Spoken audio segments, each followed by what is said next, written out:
Hello and welcome.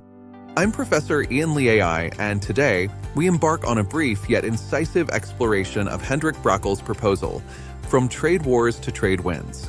Brackel presents three strategic approaches designed to transform Canada into an indispensable trade partner for the United States, thereby reducing the risk of tariff impositions. These strategies aren't merely defensive, they're about carving a pathway to mutual, sustained prosperity. This analysis is brought to you by me and Professor Tony Bailetti from the Sprott School of Business at Carleton University.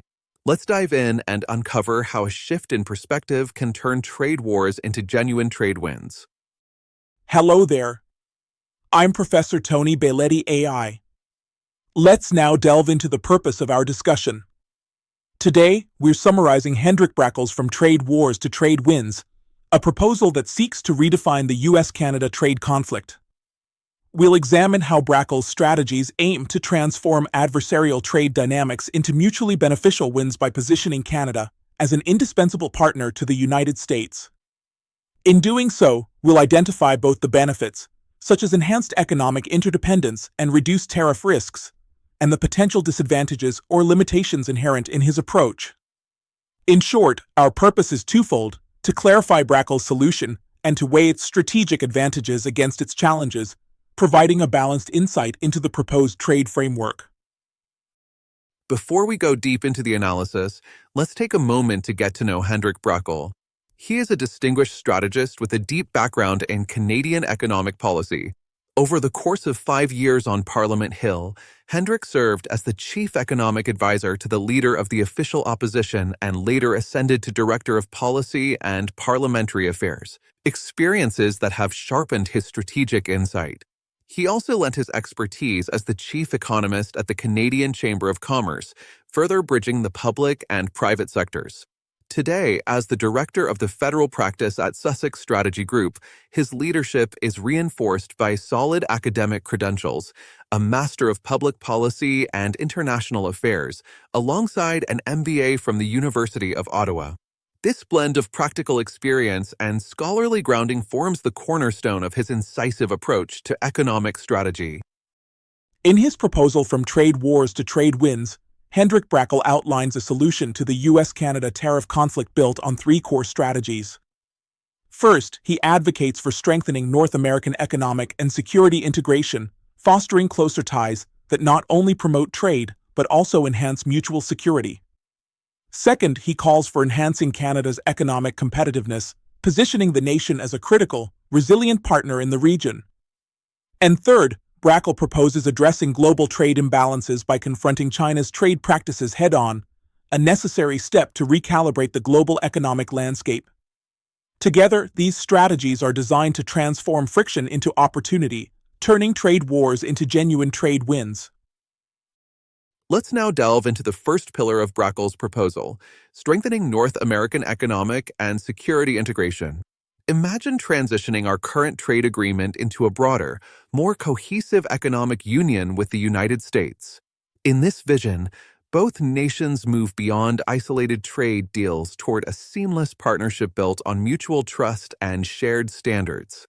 This means establishing mutual regulatory recognition, where each country acknowledges and aligns its regulatory frameworks, thereby reducing unnecessary friction. Alongside this, harmonizing tax incentives and integrating procurement policies would create a more predictable and efficient marketplace. But Brackel's approach isn't confined solely to economic ties. It extends into the realm of security. By deepening military and security cooperation, Canada can ensure that its economic security aligns closely with U.S. priorities. Such an integrated framework not only bolsters defense and stability, but also reinforces the idea that economic strength and national security are mutually reinforcing. In essence, this strategy seeks to transform North American relations from transactional agreements into a robust, interdependent union, one that paves the way for sustainable growth and shared prosperity. Moving on to the second pillar of Brackel's proposal, enhancing Canada's economic competitiveness. At the heart of this strategy is a call to lower corporate taxes and reduce regulatory burdens.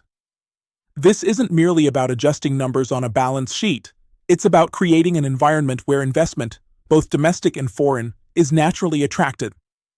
By streamlining regulations and easing fiscal pressures, Canada can foster innovation and growth, positioning itself as a more vibrant hub in the global marketplace.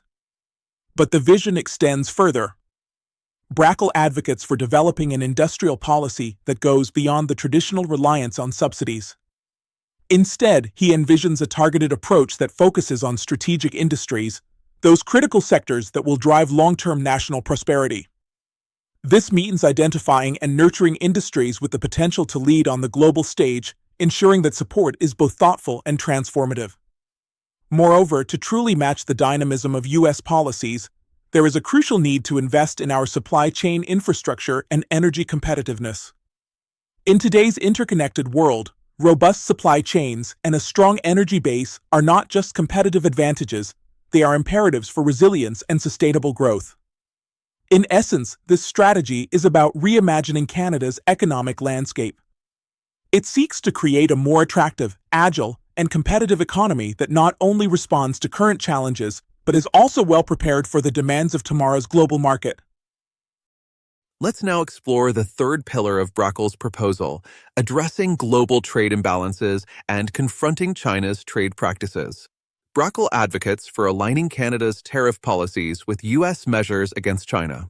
This isn't simply about mirroring a policy, it's a deliberate step toward creating a unified front. By synchronizing tariff strategies, Canada can help neutralize practices that have skewed global trade and placed undue burdens on fair competition. But the strategy extends beyond tariffs. Brackle envisions forming alliances with like-minded nations, coalitions that work together to enforce fair trade rules and counter the tide of global protectionism.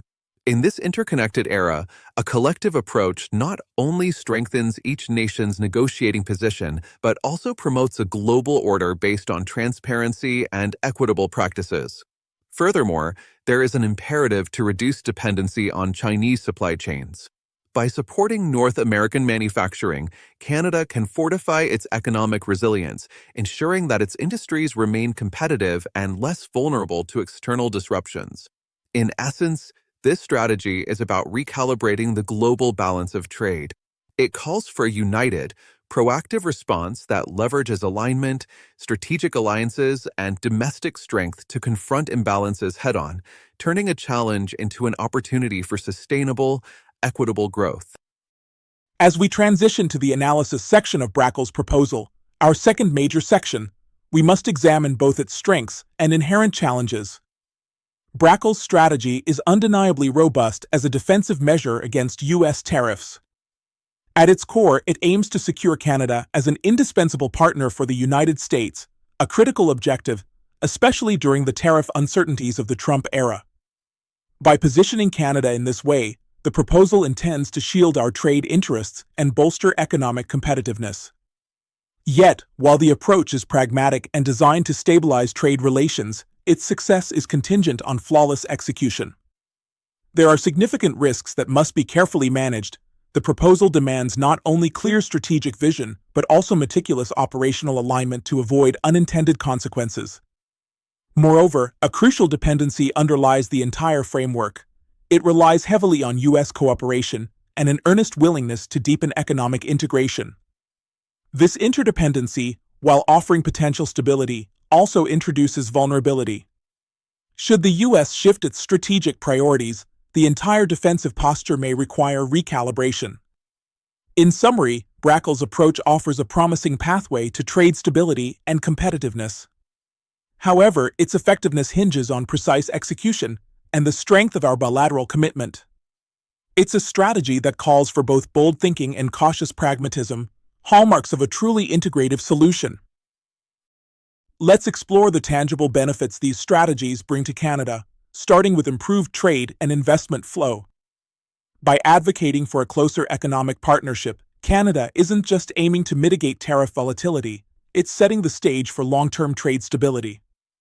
Imagine a future where greater regulatory alignment and mutual tax incentives create a seamless environment that naturally attracts cross-border investments. This isn't theoretical. It's a proactive approach to transforming unpredictable trade dynamics into a stable, growth-oriented relationship. Now, consider enhanced economic security. By integrating economic and security policies, Canada can leverage its strategic industries, whether it's energy, minerals, or even emerging sectors like artificial intelligence, to maintain a robust negotiating position. This integration not only fortifies our defenses against supply chain disruptions, but also minimizes future tariff threats. In essence, these benefits work in tandem. They build a resilient, dynamic economy that secures Canada's position as an indispensable partner on the global stage. Examining additional benefits that emerge from Brackel's three-strategy proposal, we consider the potential for stronger diplomatic leverage with the United States. By actively aligning with U.S. economic security priorities, Canada reinforces its status as a key ally. This alignment not only reduces U.S. incentives for protectionist measures, but also positions Canada to influence U.S. policy decisions. Through demonstrable economic and security cooperation, Canada could effectively shape U.S. policies in ways that favor our mutual interests, a powerful tool in the diplomatic arena. Next, there's significant promise in job creation and business growth. The proposed industrial policy reforms, characterized by lower corporate taxes and enhanced R&D incentives, are designed to spur business expansion across the country. By encouraging domestic manufacturing and reducing our dependence on external supply chains, particularly those tied to China, we lay the groundwork for increased job opportunities and robust economic growth. In essence, these benefits work hand in hand.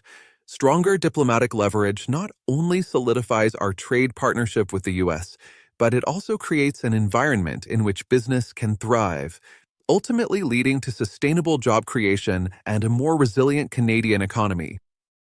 Now, let's carefully consider some of the inherent weaknesses of this proposed solution. First, there is the risk of losing economic sovereignty. While closer economic integration with the United States can offer significant benefits, it also has the potential to diminish Canada's policy autonomy. In aligning more tightly with American trade policies and security decisions, Canada may increasingly become dependent on U.S. priorities, potentially sacrificing the very independence that has long been a cornerstone of our national economic strategy. Next, we face considerable challenges in implementation. Realizing full economic integration isn't merely a matter of mutual goodwill. It involves overcoming a host of regulatory hurdles and renegotiating key elements of the United States-Mexico-Canada Agreement. This process would require Canada to enact significant reforms in a relatively short time frame, a task that might prove daunting given existing political and bureaucratic constraints. Turning our attention to the additional challenges inherent in this proposal, let's consider the potential for domestic opposition. While the strategy envisions tax reductions and deregulation to boost competitiveness, some industries might resist these changes, viewing them as a race to the bottom that could compromise quality and stability.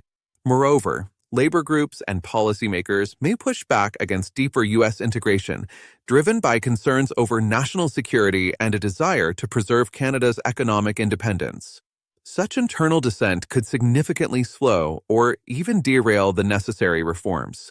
Now, let's examine the geopolitical risks. By aligning too closely with U.S. policies against China, Canada could inadvertently invite trade retaliation, particularly affecting industries that still rely on Chinese imports. Furthermore, an overtly U.S.-centric approach risks alienating Canada's other multilateral trade partners, such as the European Union and key Asian markets. This could undermine Canada's broader international relationships and limit its ability to shape global trade norms on its own terms. In summary, while the proposed strategy offers compelling opportunities for trade stability and economic competitiveness, these weaknesses underscore the delicate balance required. Moving forward will demand a cautious, well-calibrated approach, one that mitigates domestic opposition and navigates the intricate geopolitical landscape, ensuring Canada's long-term prosperity and independence. In closing, let's take these insights to heart. Brackel's proposal is a call for strategic alignment, a clear, forward-thinking approach that redefines U.S.-Canada trade relations. It's about embracing pragmatic solutions that secure our economic future, building a resilient framework that turns challenges into opportunities. And above all, it reminds us that careful execution is not optional. It's essential to mitigate risks and maximize every benefit. Now is the time to act, align our strategies, implement with precision, and transform trade challenges into lasting wins for Canada. Let's move forward boldly, together, turning vision into reality.